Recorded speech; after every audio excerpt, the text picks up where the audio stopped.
আপনারা দেখছেন ISL 2026 পয়েন্টেবিলিটি last update করা আছে 16 মেতে। আজকের দিনে দুটি ম্যাচ হয়েছিল। প্রথম ম্যাচ চেন্নাইন এফসি ভার্সেস বেঙ্গালুরুর মধ্যে, সেই ম্যাচে বেঙ্গালুরু এফসি উইন হয়েছে। এবং দ্বিতীয় match Orissa FC versus Punjab এফসির মধ্যে হয়েছিল, সেই ম্যাচে পাঞ্জাব এফসি উইন হয়েছে। তাই আজকের পয়েন্টেবিলিটি ঠিক এরকম।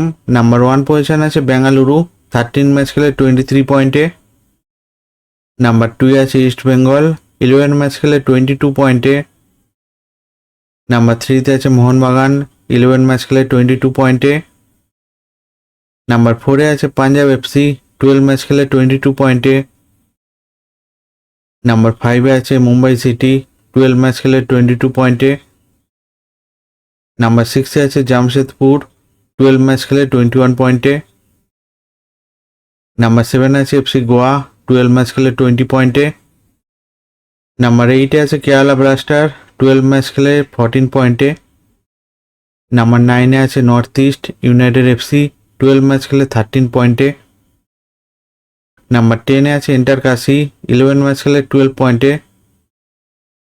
নাম্বার 11-এ আছে এসসি দিল্লি, 11 ম্যাচ খেলে 10 পয়েন্টে। নাম্বার 12-এ আছে উড়িষ্যা এফসি, 12 ম্যাচ খেলে 10 পয়েন্টে।